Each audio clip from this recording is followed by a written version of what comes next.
Honorable Chair, allow me start with the issue of the lists of the bridges and also the list of the roads.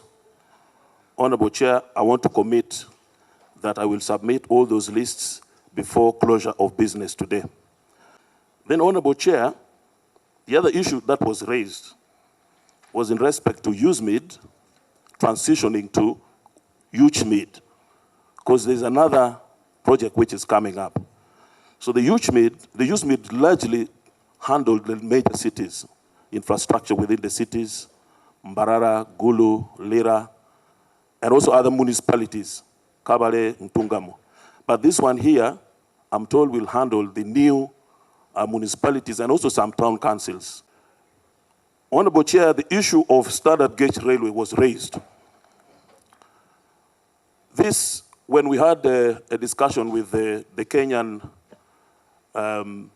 Minister for Infrastructure then, he clearly stated that this was a vision of the African Union Commission to effect connectivity in Africa, in as far as standard gauge railway is concerned, and even other road infrastructure. But particularly, the government of Uganda embraced the standard gauge railway as one way of easing stress on our national roads. So it is pertinent that government harmonizes or government fulfills its commitment in line with the African Union vision. So like we stated in our report, the external funding is available, but there have been issues with the counterpart funding by government of Uganda. So we clearly recommended in our report on the floor of Parliament, requesting government to expedite this project. Kenya has already moved theirs up to Naivasha, but I'm glad also the government of Uganda has already signed the agreement with a contractor. It's a Turkish company that will start effecting this project. When we interacted with the Minister for Works and Transport, we raised this issue. We said, why are there disparities in the unit cost of road construction? The Minister said that they had commissioned a study.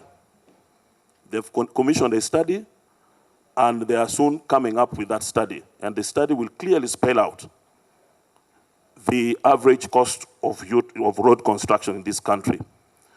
Now, the issue of the national roads, because there's been a concern, Honorable Chair, with the rationalization.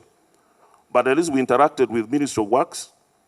They have created a Department of National Roads that will be handling works that were previously handled by the Uganda National Roads Authority.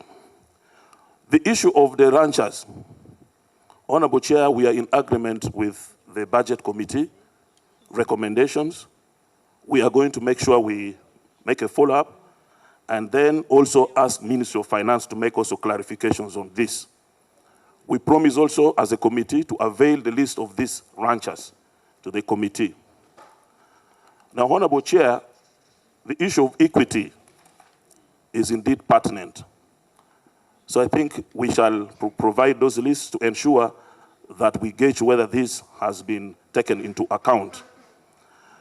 Someone raised the issue of the Duka roads. The operationalization of the Duka road maintenance and others, Honorable Chair, has been greatly affected by the rationalization. So we interacted with the minister, and he gave us the assurance that as soon as the ministry settles, because they've also done recruitment, some of the former engineers or technical staff of UNRWA have done interview with the Ministry of Public Service. So once the Ministry of Work settles and absorbs these technical experts, they will be able to resume where UNRWA has stopped.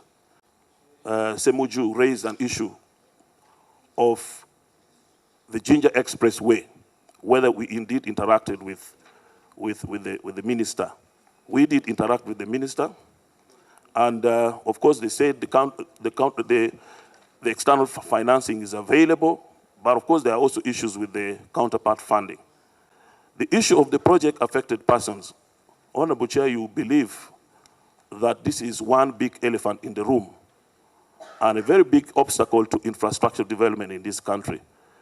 Usually, the total amount earmarked for compensation is so many times more than for the amounts of money earmarked for project itself.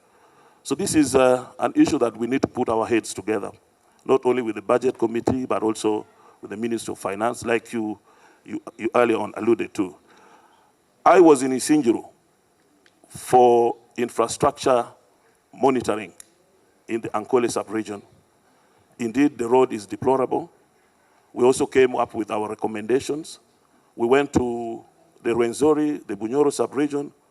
We are actually about to go to Teso sub-region, and we would actually request the speaker to give us space in the order paper and make a detailed presentation of some of the challenges of infrastructure in all these areas. Honorable Chair, I beg to submit.